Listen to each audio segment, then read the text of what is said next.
Get her off the stage. She's black. She's blind. She's going to ruin the Steinway. That was all it took. One public insult. One sentence. One moment. And the world almost missed a miracle. Those words echoed through the grand auditorium like a bullet through glass. No one stood up. No one stopped him. But the girl didn't flinch. Jasmine Cole, 15, unknown, unseen, took one step forward. Then another. And as the man shouted, "Don't let her play," she sat at the piano and played one note. Not to fight back. To change the world forever. This is an unforgettable story of a girl who had no light, no fame, no stage, but taught humanity how to listen with the heart. Keep watching the video to witness how music changes people. The lights of the Lyrica Auditorium in downtown Chicago cast long shadows across the pristine wooden floor of the stage, polished to near glass. The city's most prestigious music venue was in full swing, preparing for the final dress rehearsal of the American Symphony Gala, an event that only happened once every 4 years. Among the audience were the powerful names of classical music, foundation presidents, top-tier conservatory heads, and critics with columns in the New York Times and the Washington Post. Champagne glasses clinked softly in the back rows while the orchestra tuned their instruments in hushed tones. At the center of the stage stood a grand Steinway and Sons Model D-274, a $150,000 concert piano that gleamed under the lights like a monument. Everything about the evening was planned to perfection. Every cue, every gesture, every breath rehearsed. But then, something entirely unplanned happened. At exactly 6:41 p.m., a young girl stepped out from behind the velvet curtains at stage right. Her movements were slow, not hesitant but careful. She wore a plain, patternless black dress that hung modestly on her petite frame. Her dark brown skin shimmered under the spotlight, and in her right hand was a white cane, the kind used by those who navigate a world they cannot see. Her name was Jasmine Cole. She was 15. She had no record label, no publicist, no social media presence. And until that moment, not a single person in the audience knew who she was. The silence was complete, too complete. It wasn't the kind of reverent silence musicians dream about. It was the kind that comes before a mistake, before a scandal, before someone is forcefully escorted away. Jasmine took slow, deliberate steps forward, each one echoing through the marble-walled auditorium. Her white cane clicked lightly against the floor, measuring her path. And then, she paused just inches away from the Steinway. Her right hand left the cane's grip and hovered over the glossy surface of the piano lid, not touching it, just feeling the heat, the space, the history. That's when it happened. Get her off the stage. The voice boomed like a shot. Loud, sharp, precise. She'll ruin the piano. Who let her up there? It didn't come from the audience. It didn't come from security. It came from the side wings, from a man in a sharp black suit, standing arms crossed, his silver hair perfectly sculpted under the stage lights. His name was Lawrence Whitmore, a legendary concert pianist known for his icy precision and equally cold demeanor. In the world of classical music, he was referred to as the Iron Hand. He played with the Berlin Philharmonic, taught at Juilliard, and had 3 Grammys to his name. His opinion wasn't just respected, it was gospel. But the look in his eyes as he stared at Jasmine wasn't just critical, it was cruel. She's blind. My God. Who let a blind black girl touch a $150,000 Steinway? What is this, a charity concert? From the shadows, a few nervous chuckles. A soft cough. Several people turned their heads away, embarrassed. But others nodded. Silently. Subtly. As if to say, he's not wrong. No one stood up. No one defended her. The air in the room shifted, thickened, like someone had shut off the oxygen. Jasmine didn't flinch. Her clouded white eyes blinked slowly, her expression unreadable. She stood still, facing forward, even though she couldn't see the faces that watched her. Her left hand gripped the white cane tighter, but she didn't turn around. She didn't retreat. She took a step forward, then another. And then, in an act so quiet yet so revolutionary, she turned slightly toward the center of the stage and sat down on the piano bench. Don't let her play. Whitmore barked from the wings. She'll embarrass herself. She'll embarrass this institution. But Jasmine didn't respond. She didn't need to. Her hands, small and trembling, moved slowly across the piano's surface. Not striking it. Not yet. Her fingers moved the way one might reach out for a memory long buried, softly, reverently. And then, she played. The first note was not loud. It wasn't flashy. It didn't come with the force of technical mastery. But it cut. It cut through the tension, through the prejudice, through the doubt, like a single crack of dawn after a long night. And in that instant, the entire hall held its breath. No one moved. No one whispered. Because what followed wasn't just music, it was something else entirely. It was revelation. The melody she played was simple, fragmented, barely formed, but it was real. Not real like a practice performance. Real like a truth someone has tried too hard to bury. Real like a child crying behind closed doors. Real like the first time someone dares to hope. It was not perfect. Her rhythm was slightly irregular. Her left hand faltered. But then she corrected herself. She wasn't playing a piece that had been written down, memorized, and performed 100 times before. She was playing something else, something born of pain, silence, and solitude. What no one in the hall knew, what Lawrence Whitmore couldn't have imagined, was the journey that led her to this piano. 2 years earlier, on a snowy day in Milwaukee, a battered Department of Human Services van had pulled up to the Glenbrook Academy of Music, a prestigious arts boarding school whose alumni included film composers, orchestra conductors, and recording artists signed to Sony Classics. Jasmine had stepped out of the van alone. No family. No luggage except a cracked leather suitcase and a braille reader held together with rubber bands. She was 13, blind since birth, orphaned since she was 3, and accepted into Glenbrook through a pilot program titled Silent Horizons, a name meant to sound noble, but in reality meant she had no classes, no teachers, no permission to use the instruments. To most students, she was a shadow, a ghost girl, always there, never seen. While the children of governors and Grammy winners practiced in climate-controlled studios, Jasmine sat outside room 104, where Professor Elliot Brandt taught harmony and counterpoint. She couldn't see the chalkboard or the staff paper, but she could hear. She memorized the footsteps on the wooden floors, could tell when Professor Brandt tapped the board with his left hand instead of his right, could hear when a student hit a flat note, before they even realized it. She drew rhythms with her fingertip on her jeans. She learned cadences by echoing foot traffic in the hallways. And when she returned to the small dorm room assigned to scholarship students, she pressed her hands to the cold walls and relived every note. Not once did anyone invite her in. Not once did anyone say, "Why don't you try?" Until one day, late after class, Professor Brandt stepped out of room 104 and saw her. She wasn't sitting. She was standing, one hand in the air, gently moving, like she was playing an invisible fugue. He stopped. He didn't say a word. She didn't know he was watching. And then, finally, he asked, "Were you listening to the lecture?" Jasmine flinched, not out of fear, but shock. "I'm just trying to picture the counterpoint," she said, softly. That moment, small and silent, would change everything. From that day forward, Brandt didn't just notice her. He began teaching her, quietly, without permission, in the evenings, in the basement, on an old, out-of-tune upright piano with a sticky middle pedal. He didn't give her theory. He gave her stories. A fugue is a chase, he would say, like a soul running from itself. He tapped rhythm on her shoulder, taught her to feel syncopation in her breathing, to sense harmony not with logic, but with pain. And she absorbed it all, not like a student, like someone gasping for water. She wasn't trying to be great. She was trying to survive. And now, here she was, on the most prestigious stage in Chicago. No spotlight introduction, no backing orchestra, just a blind girl, a grand piano, and a world waiting for her to fail. But Jasmine didn't just play. She spoke. Every note a sentence, every pause a breath, every mistake a truth she refused to hide. And as the last note fell into silence, not a single person moved. Not because they didn't know what to say, but because they realized they had almost missed the voice they had needed to hear their entire lives. It was a Thursday evening at Glenbrook Academy, just past 7 p.m. The marble hallways were dim except for the soft golden glow of sconces lining the third-floor corridor. Most students were in their private rehearsal rooms, prepping for upcoming showcases. Jasmine, as always, was alone, her white cane tapping gently along the wall, searching for a place to sit and listen. She had wandered near practice room 3F. The door was slightly ajar.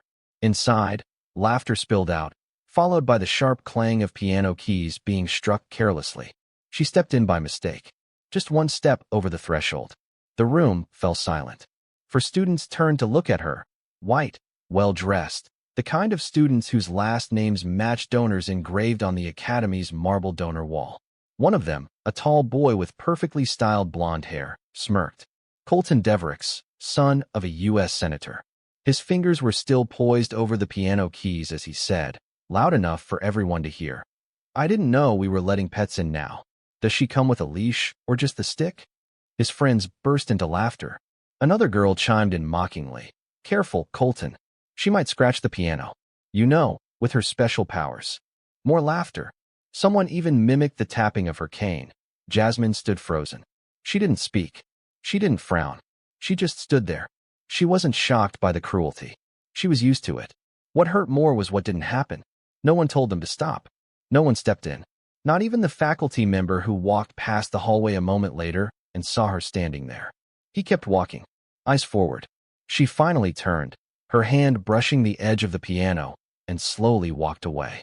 But that night, she lay awake in her small dorm bed, replaying the scene, hearing their laughter, their words, over and over like broken keys striking the same cracked note. She didn't cry. She hummed instead, low, steady, into her pillow. A melody she had never heard before, but one she would remember. And years later, the chords from that moment would become the core of her performance at the World Symphony Gala. Because Jasmine Cole never forgot what it sounded like when a room full of talent had no humanity. And she would make sure they never forgot what humanity sounded like when played through silence. 2 years before the night the world nearly missed a miracle, a bitter snowstorm swept through the streets of Milwaukee. Outside the gates of Glenbrook Academy of Music, where the stone buildings towered with ivy-covered prestige and the tuition per semester exceeded the median family income of the state, a white DHS transport van pulled to a slow, wheezing stop. No one inside the main building noticed the arrival. No one ever did. The guards barely raised their eyes as a thin girl stepped out, her faded coat barely shielding her from the Midwest wind that sliced through like broken glass.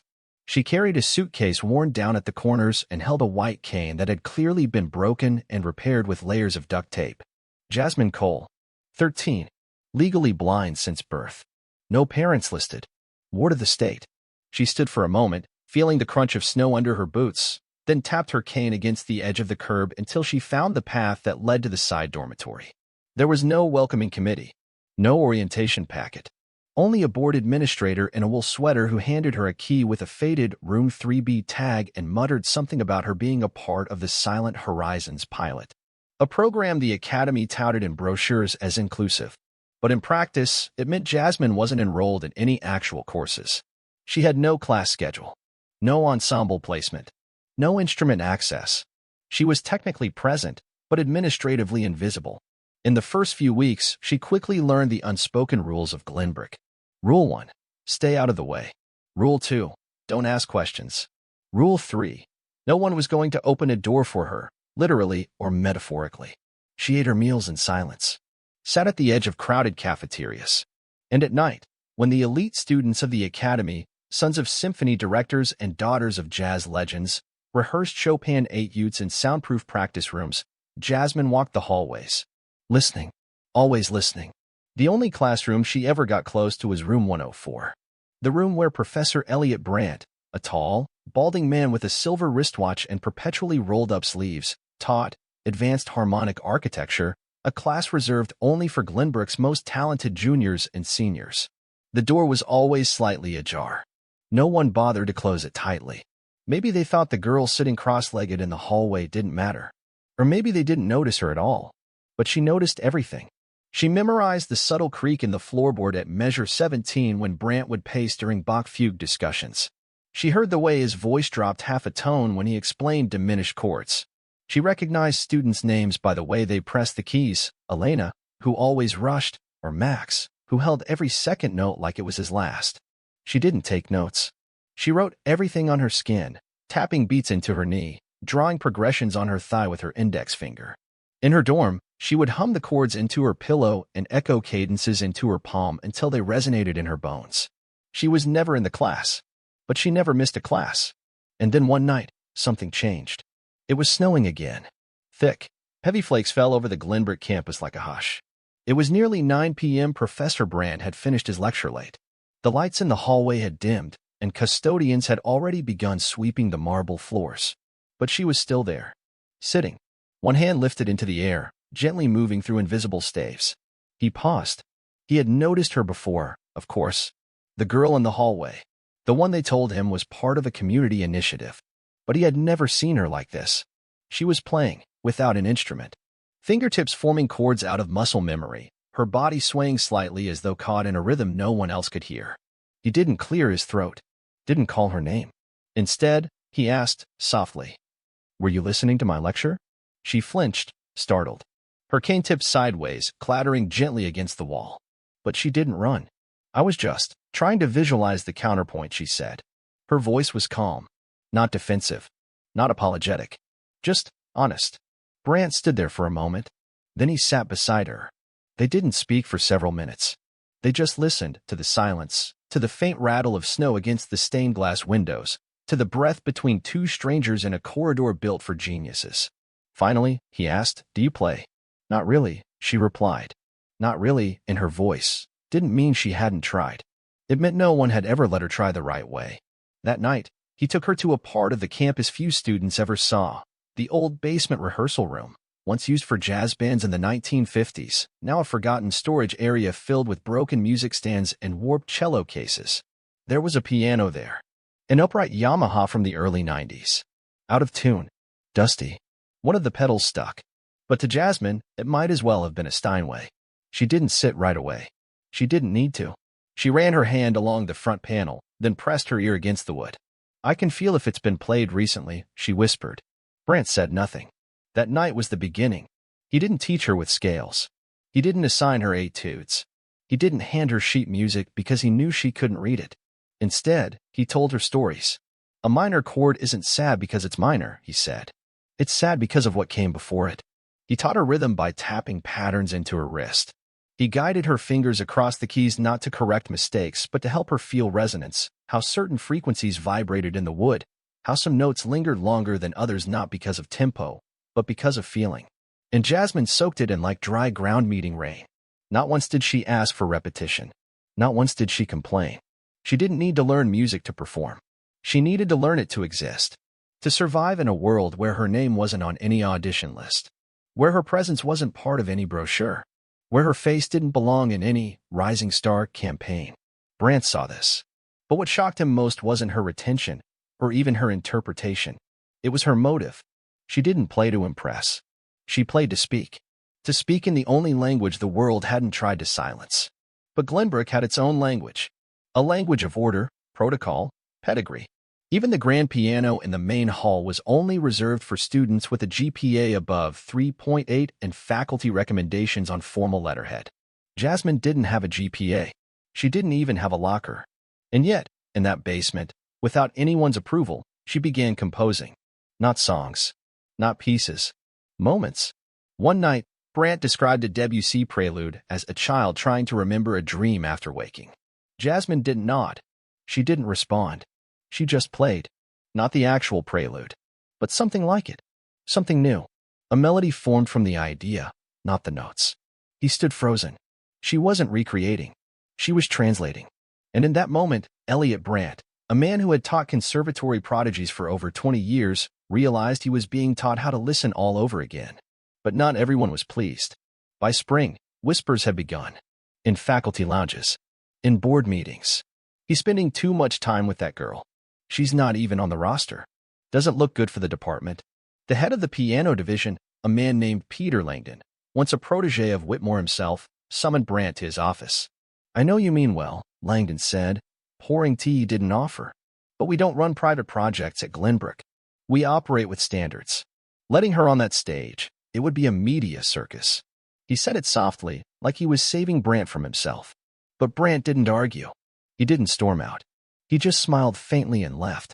Jasmine never heard about the meeting. Brant never told her.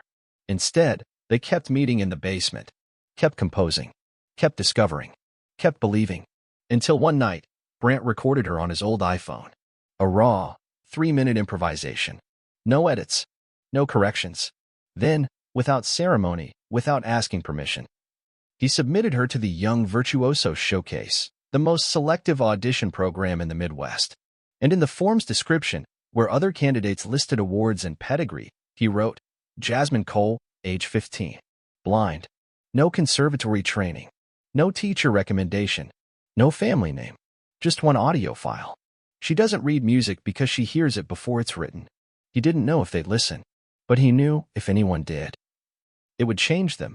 The audition request was accepted, but not proudly, not officially. Jasmine Cole was not invited to perform on the Academy's grand stage or in the concert hall where judges sat in polished leather chairs and cameras broadcast live to donor pages. She wasn't even granted the modest dignity of a room with proper acoustics or a tuned instrument. Her slot was assigned at 7:45 a.m., a full 2 hours before the first scheduled student.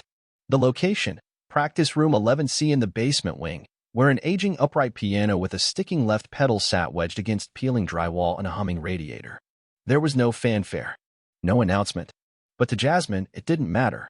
That morning, she woke before dawn. The winter chill had crept in through the old dorm windows overnight, frosting the glass and stiffening the sheets. She didn't eat. She didn't brush her hair. She simply sat for a moment, hands resting on the faded edge of her worn suitcase, tracing invisible patterns as if trying to remember who she was before anyone told her she wasn't enough. Professor Brandt walked beside her in silence through the halls of Glenbrook. When they reached the door to 11C, he paused. His voice was low. This isn't about whether they accept you. This is for you to decide whether you still need them. She nodded. Inside, the room was barely lit. The overhead fluorescent light flickered like a bad memory. The judge, a middle-aged man in a gray pullover with square glasses, didn't offer his name. He simply nodded at her presence as if acknowledging a janitor, not a musician. There was no camera crew, no paperwork, just a clipboard, a stopwatch, and a line, begin when ready. Jasmine didn't ask which piece they preferred. She didn't ask if she could use her cane to navigate to the bench. She simply placed it gently to the side, touched the worn edge of the piano with her fingertips, and sat down. Then she played Rachmaninoff's Prelude in G minor, a piece so complex that even conservatory students feared its power. The stormy left-hand chords, the sweeping right-hand phrases, the dynamic contrast that could drown even the most seasoned pianist. For others, it was a test. For Jasmine, it was memory. She had never seen the sheet music, never heard the notes read out by a teacher, but she had memorized a scratchy, second-hand radio broadcast in her dorm months earlier, recreating the phrasing over and over again in her imagination until every beat became part of her breath. She didn't play it perfectly. She played it truthfully. Her left hand told the story of the pain she couldn't describe in words, the cafeteria table she sat alone at, the classroom doors never opened to her. Her right hand lifted as if remembering her mother's voice, now only present in echo. Her eyes closed, not because she was blind, but because she was listening from the inside out.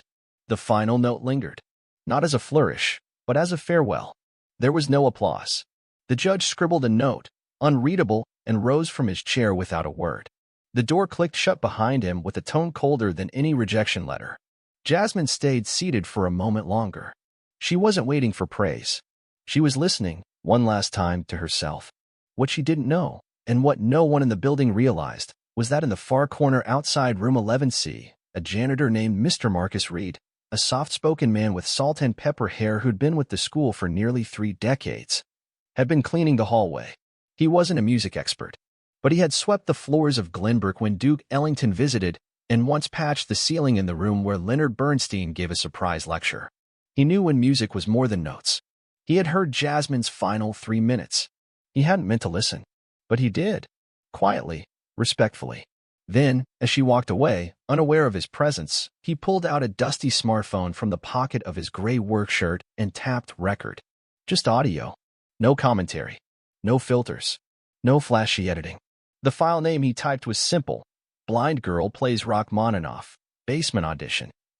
He uploaded it that night to an old online forum for classical musicians he had joined back in 2004. It wasn't meant to go viral. He just didn't want the world to forget what he'd heard. He wrote, "She's not on the official roster, but she should be." The next morning, Jasmine received her notification. A 2-line email. "Thank you for your audition. You have not been selected for this year's Virtuoso Showcase." No comments. No follow-up. No invitation to reapply. She didn't cry. Brandt didn't tell her about the email. He printed it, folded it twice, and placed it in the bottom drawer of his desk. They both knew what it meant. Sometimes silence isn't neutral. It's deliberate. But that silence didn't last long. 3 days later, Marcus Reed's recording reached 1,200 views. Then 10,000. then 100,000. Without ads. Without any PR campaign. Just one person sharing it with another saying, "You need to hear this." It found its way to Lara Vasilev, a prominent classical music blogger in Berlin, who posted, "If Glenbrook can't see what this girl carries, maybe the blindness isn't hers." Then came Yuki Sakamoto, a hearing-impaired Japanese percussionist who listens through bone conduction and subwoofer vibrations. He shared the clip on his channel, adding, "I can't hear every note, but I can feel her hands crying." By the end of the week, the clip had 3.4 million views. The internet didn't want a scandal. It wanted to feel. And Jasmine's playing didn't ask for applause. It demanded attention, quiet, focused, heart-deep attention. For the first time in Glenbrook's history, the school's name trended not for excellence, but for exclusion. Hashtags surfaced. Hashtag let her play. Hashtag who is Jasmine Cole. Hashtag music is listening. In an emergency board meeting, Peter Langdon, the head of piano studies, slammed his hand on the table.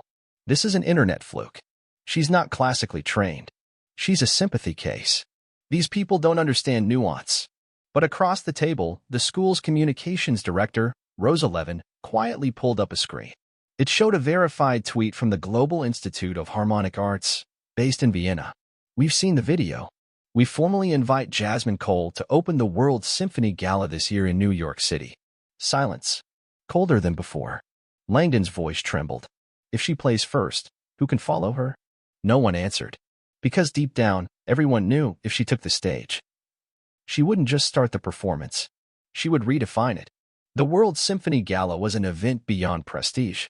Held every 5 years at the Lincoln Grand Auditorium in New York City, it was where the world's most revered musicians debuted never-before-heard compositions, where presidents sat beside poets, and where the phrase, "once in a generation," was said without exaggeration. This year, the theme was breaking silence. The organizers hadn't planned it that way. But after the viral video of a blind black girl playing Rachmaninoff from memory in a school basement, they had no choice but to recognize what the world had already crowned. Jasmine Cole was placed at the top of the program. Opening act. Directly after her, scheduled to close the first half of the night, was none other than Lawrence Whitmore, the same legendary pianist who once called her a charity case, the same man who had tried to have her removed from the stage at Glenbrook. When Whitmore received the lineup, he stared at the page for 10 full seconds before uttering, without a hint of emotion, "This isn't a gala. It's a public relations campaign." He wasn't wrong, but he also wasn't right. This wasn't PR. It was reckoning. In a tense coordination meeting held in a glass conference room overlooking Central Park, Whitmore stood in a crisp black suit, sunglasses resting on his head like a crown. He turned to the event's artistic director, Jacques Morel, a Frenchman known for staging performances that had made world leaders weep and critics write in silence. "Change the order," Whitmore said flatly. "I will not follow her." Morel didn't blink, didn't lower his voice.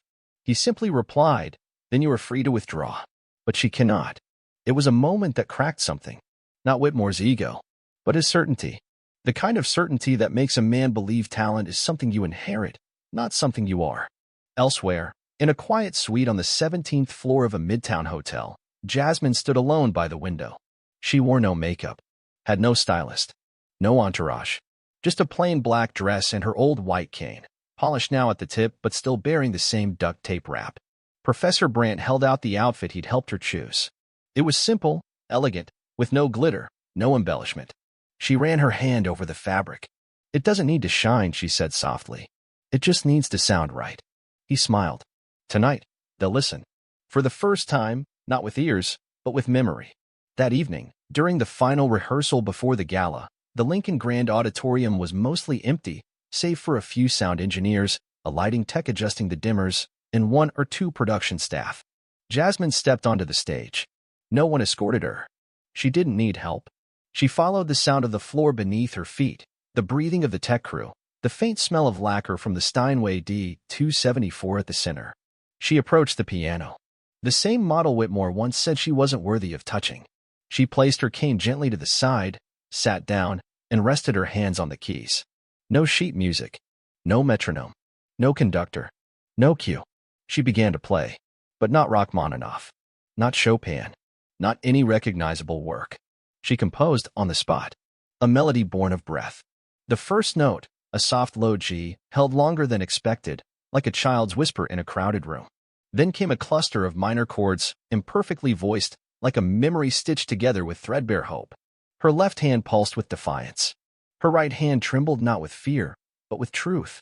In the first 90 seconds, the sound engineers stopped adjusting the levels. The lighting crew froze. Even the auditorium director, known for timing every segment to the second, stood slack-jawed. They weren't watching a rehearsal. They were witnessing an indictment. Each note Jasmine played wasn't for beauty. It was for remembrance. She didn't aim to impress. She aimed to speak for every hand that had ever been pushed away from a piano. From backstage, Lawrence Whitmore watched, arms crossed, jaw tight, but his eyes softened. He heard something he hadn't heard in decades. His own silence. She was playing his silence. The one he had buried beneath competition wins, editorials, and conservatory lectures. Then came the climax. Her left hand struck a dissonant chord, a minor seventh with a flattened ninth, something no theory book would approve in classical structure. Her right hand responded with a high, almost broken note, held just a beat too long. It was not perfection. It was protest. And then, she stopped. No final flourish. No resolution. Just silence. She rested her hands on her lap, tilted her head slightly toward the stage lights above, and whispered, "That's the warm-up." Whitmore didn't speak. He didn't move. For the first time in his career, he didn't want to follow the act, not because he couldn't, but because he finally understood. He wasn't following her. He had always been behind her. That night, when the red velvet curtains parted and the house lights dimmed across the sold-out Lincoln Grand, 3,200 audience members from 58 countries sat in utter stillness. There was no opening announcement, no host with a joke, just the sound of Jasmine's white cane tapping slowly across the wooden floor. She walked barefoot. No heels, no sequins, just contact. With every step, she connected with the stage, the same way she had once counted steps outside room 104 at Glenbrook. The piano glistened under a single spotlight. She sat. She played. And the world stopped.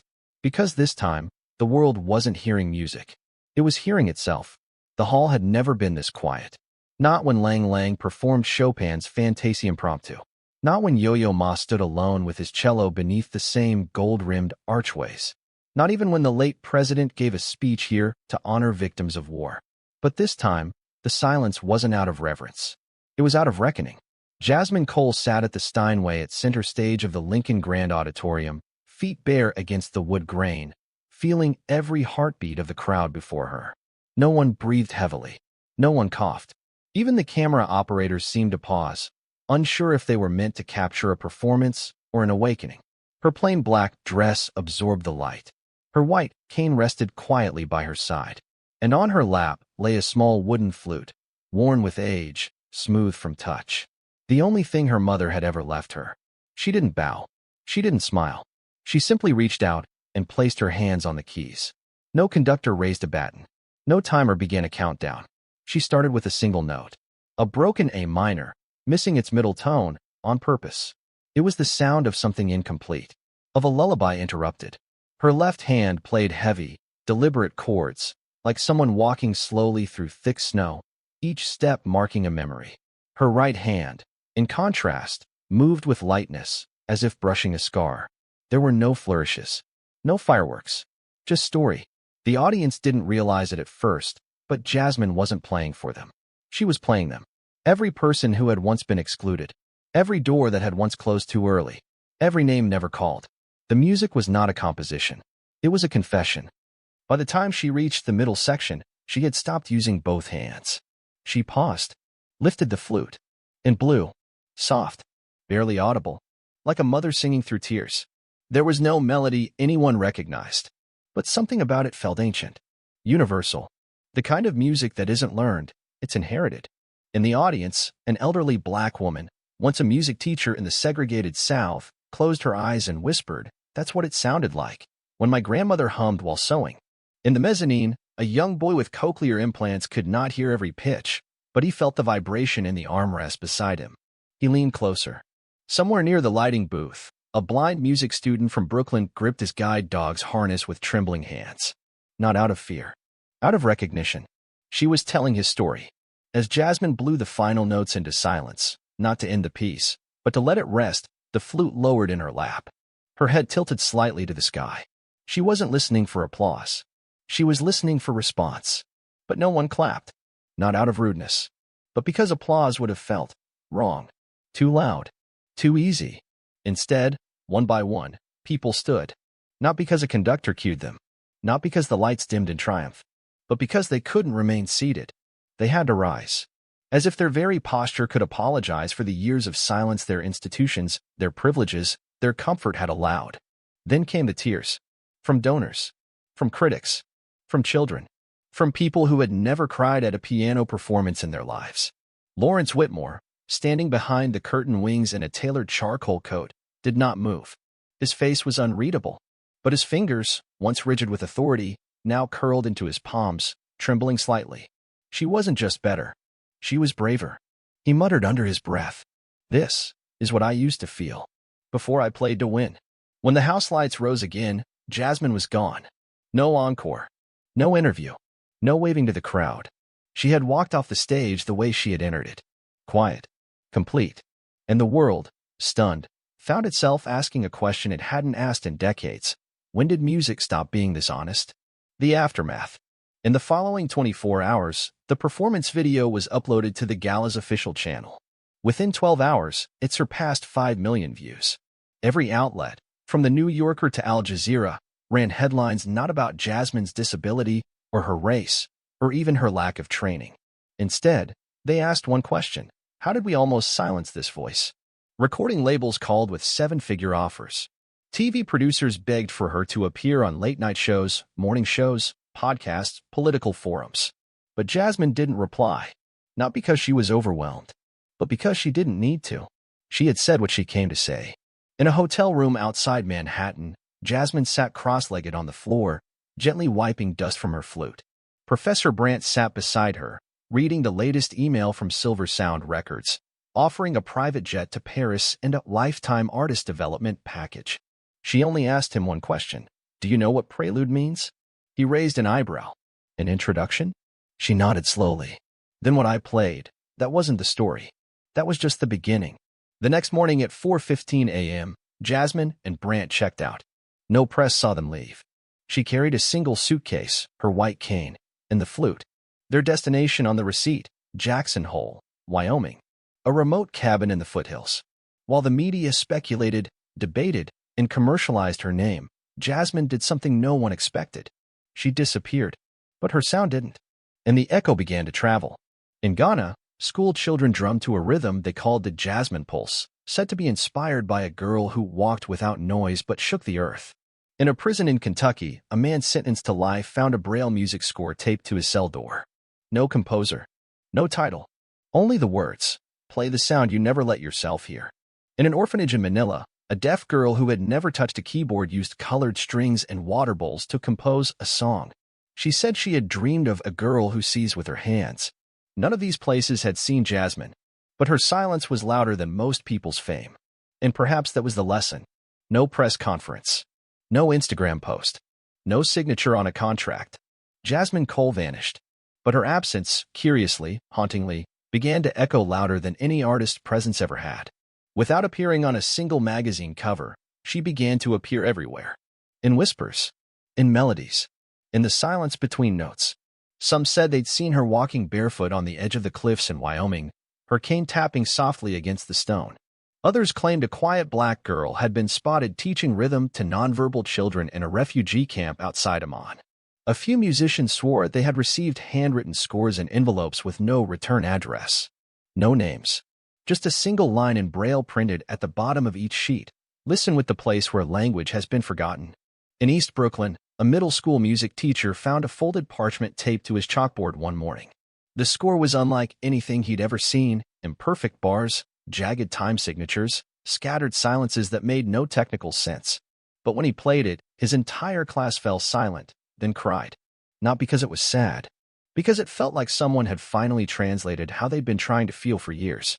No one could prove it was Jasmine, but no one doubted it. In Georgia, a prisoner who had been incarcerated for 17 years wrote a letter describing how every night he tapped rhythms on his cell wall, remembering the piano his mother used to play. 1 week later, a new sheet of music arrived. No stamp. No sender. It was titled "The Wall Remembers." The rhythm matched his tapping, beat for beat. He didn't question how. He just wept.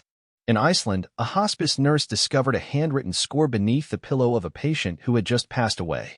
The patient had never met Jasmine, had no musical background. But the final melody he played the night before, barely audible, with trembling fingers, was the same as the flute line Jasmine had performed at the World Symphony Gala. He hadn't seen her, but he'd felt her. Somehow, she wasn't performing anymore. She was responding, not with press releases, not with tours, but with sound. Pure, undiluted, deeply personal sound. Children in Nairobi began composing music by writing their names and assigning notes to each letter. They called them identity melodies. In Kyoto, elderly women in a nursing home sat together and described the most beautiful sound they'd ever heard in their lives. 1 week later, a local pianist received a letter containing a score titled, "What Still Echoes."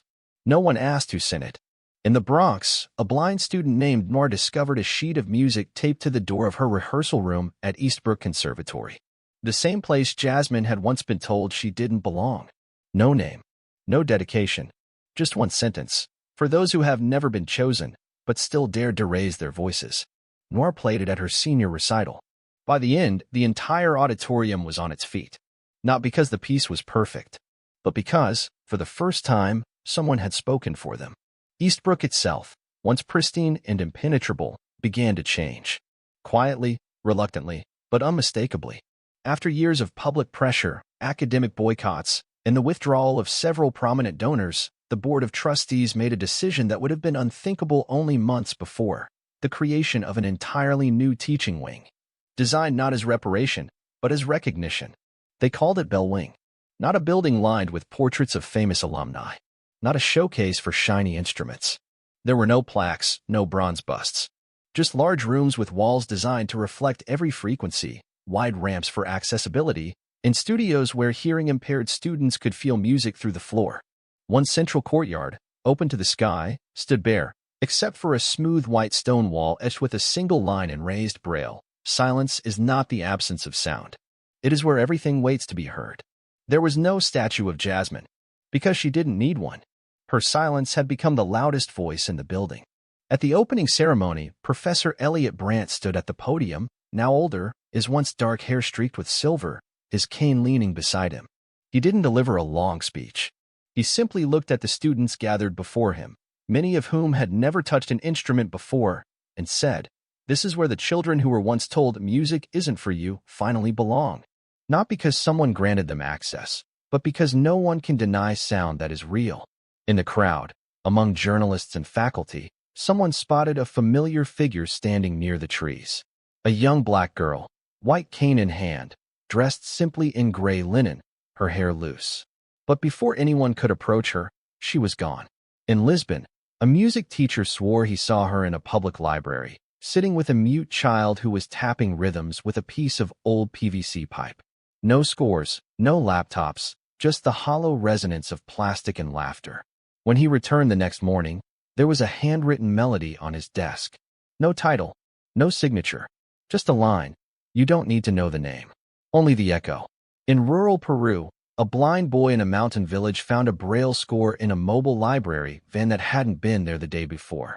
He played it on a wooden flute, and after the final note, turned to his mother and said, "I can't see her, but I think she stood right here."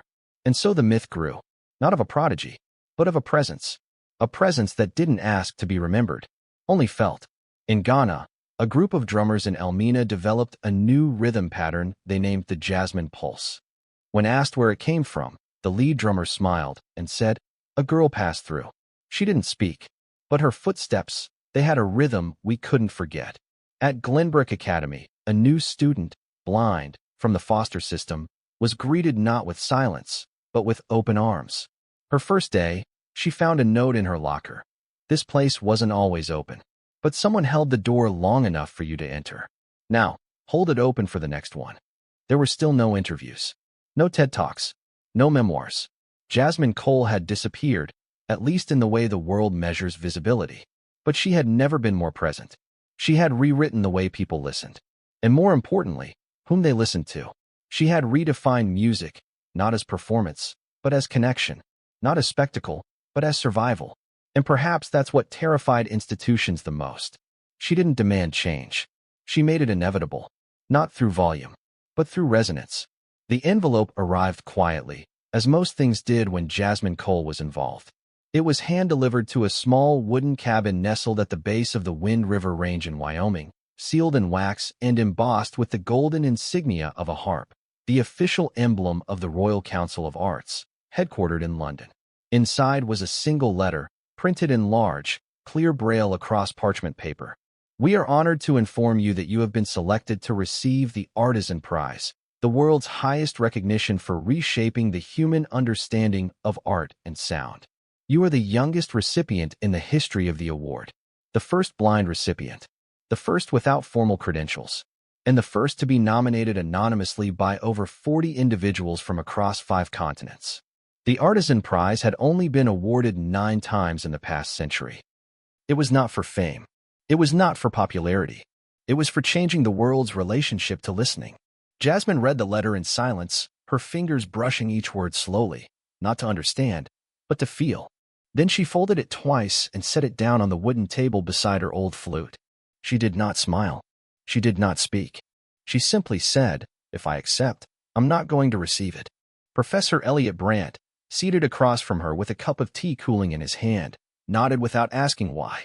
He understood. Because Jasmine Cole had never chased recognition. She had simply returned music to the forgotten. And so, 2 months later, in the towering halls of the Royal Concert Hall in London, guests from 94 countries gathered beneath stained-glass ceilings for what was declared a once-in-a-generation ceremony. Musicians in tailored tuxedos and embroidered gowns filled the velvet seats. Nobel laureates, blind composers, jazz legends, and opera divas all waited in reverent silence. There were no pre-performances, no award videos, no orchestral overture. Only one banner hung above the stage, a night to celebrate what cannot be taught. And then she appeared, not from backstage, not escorted by attendants. She walked in from the side aisle of the audience, wearing a dark linen cloak, barefoot, her white cane in one hand and the old wooden flute in the other. She didn't stop to wave. She didn't bow. She moved like a memory, like dust creeping across the horizon, unnoticed until you realize the sun has set. She stepped up onto the stage and was handed the Crystal Artisan Prize, a hand-carved statuette mounted on a 100-year-old oak base, etched with names like Benjamin Britten, Maria Callas, and Leonard Bernstein. Jasmine touched it gently, feeling every curve and groove as if reading its weight in silence. Then she set it down on the podium and stepped back. She didn't hold it. She didn't thank anyone. She didn't address the crowd, because the world already knew. Instead, she raised her flute. No microphones. No orchestra. Just breath. The first note was a tremble, not of fear, but of restraint. The kind of sound a mother makes when she hums to a child she's about to leave behind. It wasn't a song. It was a sound that couldn't be named. A tone that sat somewhere between sorrow and survival. Then came 3 short notes. Soft. Unmeasured. Like footsteps walking away from home, unsure of what would be found but knowing nothing would ever be the same. And then, silence. She stopped playing. Not because the piece had ended, but because the sound had finally said enough. The audience did not rise. No one dared to clap. Even the cameras didn't zoom in. Because every person in that room had realized what Jasmine had come to say. That music, in its purest form, wasn't about being heard. It was about letting someone else feel seen. She placed her flute back in its case, bowed her head, not to the audience, but to the ceiling, and walked off the stage exactly as she'd walked on. No fanfare. No curtain call. Just the soft tapping of her cane, fading into the quiet that followed her like a shadow. That night, news outlets across the globe ran headlines like, "The girl who said nothing but made everyone listen." Jasmine Cole restores what music had forgotten. Not a performance, a reckoning. But Jasmine never gave an interview. She never posted a video. She never even told the Royal Council whether she accepted the title. Because for her, the real prize had already happened. In a prison in Louisiana, where a man wrote his first melody in 20 years after hearing her gala piece through a static radio. In a school in Mumbai, where a deaf child painted rhythm and color for the first time. In a shelter in Detroit, where a blind teenager whispered, "If she can be heard, maybe I can too." 2 weeks after the ceremony, the Royal Council announced something unprecedented. The Artisan Prize would no longer be awarded every 10 years. It would now be renamed permanently. The Iona Bell Honor. A new tradition. Not for the most impressive, but for the most necessary. Not for technique, but for truth. Professor Brandt, when asked at the post-ceremony press conference whether Jasmine would return for future performances, said only this: Jasmine doesn't return anywhere. She never truly arrives. She listens until the world becomes quiet enough to need her again. And in that space, something ancient stirred. A quiet revolution. Not of noise, but of permission. Permission to begin. Permission to speak. Permission to feel what others have buried. In music schools from Oslo to Cape Town, new classes were added to the curriculum. Not titled theory or ear training, but simply listening. Students sat for 10 minutes in silence before touching an instrument. Professors asked, "What do you hear?" And each answer became a new song. Jasmine never attended these classes, but she was in every one of them. Not in pictures, not in dedications, in the pause between the first note and the next. Jasmine Cole was never seen again, not in the way the world measures visibility. There were no photos on red carpets, no album covers with her face, no concert tour posters plastered across Paris or Seoul, not even a verified social media account to track her whereabouts. But somehow, wherever the world listened differently, she had already passed through. In a quiet village in northern Canada, a music therapist spoke of a woman with long braids and a gentle voice who taught an autistic boy to play rhythm using only his feet. She scattered grains of rice across a wooden floor, and each time the boy stepped, the crunch became his beat. She told him, "That's your first note. Don't let anyone tell you it's wrong." That boy, who hadn't smiled in 3 years, laughed for the first time, not because of the sound, but because someone had finally heard his silence. In the outskirts of Nairobi, a church-run orphanage began a new program called Name Songs. Children wrote their names on paper and matched each letter with a piano key. Their melodies made no theoretical sense, but when they played them together, it sounded like a language older than harmony. The priest claimed an unnamed visitor had started it. Left behind only a handwritten message on the chalkboard. Every name deserves to be sung. In Vietnam, a blind girl discovered a sheet of music tucked behind a bench at a train station. It had no title, just Braille scrawled in the corner that translated to, "For those still waiting to be found." The girl played it on a borrowed guitar with broken strings. When she did, passers-by stopped, not for the music, but for the memory it triggered. The melody was unfamiliar, but somehow they knew it. In a temple in Bhutan, a parchment appeared on the door of a mountain shrine, fluttering in the wind. No sender, no stamp, just 5 bars of music and a line: "If you hear something in the silence, I was here." In Havana, a street violinist swore someone left a note in his open case with a crumpled score. When he played it, a child listening from a nearby doorway burst into tears. The next day, he left that same score beneath another street performer's chair, because that's how Jasmine's music moved now, not as possession, as gift. At Eastbrook Conservatory, now reformed and reborn, students practiced in the bell wing. Every year, they began with an hour of silence, not as a class exercise, but as a rite. Some said they could hear footsteps outside the classroom doors during that hour. Some said it was the building creaking. Others weren't so sure. On the wall near room 104, the room Jasmine once listened to from the hallway, there's no plaque, no monument, just an inscription in faint gold lettering. She didn't study here, but she taught us everything. In Oslo, in Buenos Aires, in Seoul, in New Orleans, children now attend quiet music labs. There, they don't learn chords first. They sit. They breathe. Then the teacher asks, "What do you hear in your heart today?"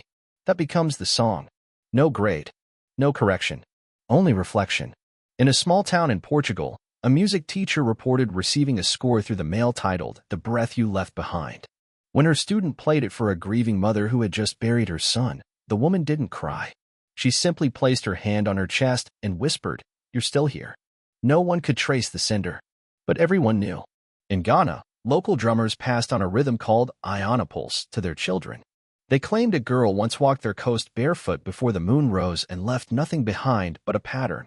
Now every drummer begins by playing that pulse, 2 slow, 1 fast, then silence, because silence, they say, is where ancestors speak.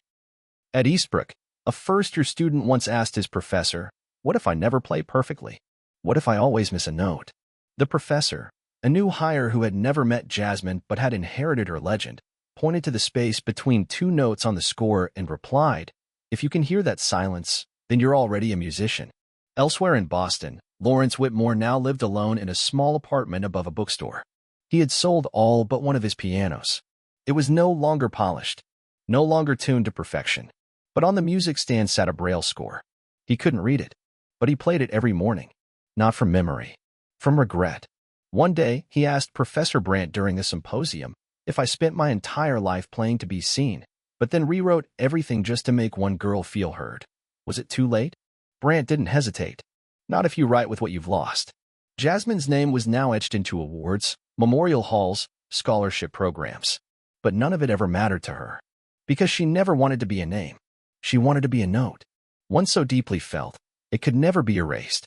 She once said, sitting by the fire in that old cabin in Wyoming, music isn't for stages. It's for survival. For the boy tapping walls. For the girl humming under her blanket. For the man who forgot how to say I'm sorry but remembers the tune his mother used to hum when he cried. She didn't teach students how to perform. She taught the world how to remember. Somewhere in the world, maybe today, someone will find a score in a drawer, a whisper in a station, a rhythm in their footsteps. And they will know. They are no longer invisible. Not because Jasmine saw them, but because she made sure they could hear themselves. And in the end, when the stories are told, not of legends, but of lives changed by someone who never asked for anything, we'll remember the girl who wasn't allowed to touch the piano, but whose hands rewrote the meaning of sound. She was never invited to the room, but the world stood when she entered. Not for her, but for the silence she carried and the music she left behind. Thank you for listening, not just to the notes, but to the silence between them. Because in a world that often overlooks the unseen and unheard, your attention is an act of justice. From Jasmine's story to yours, may we all remember, the quietest voices often carry the loudest truths.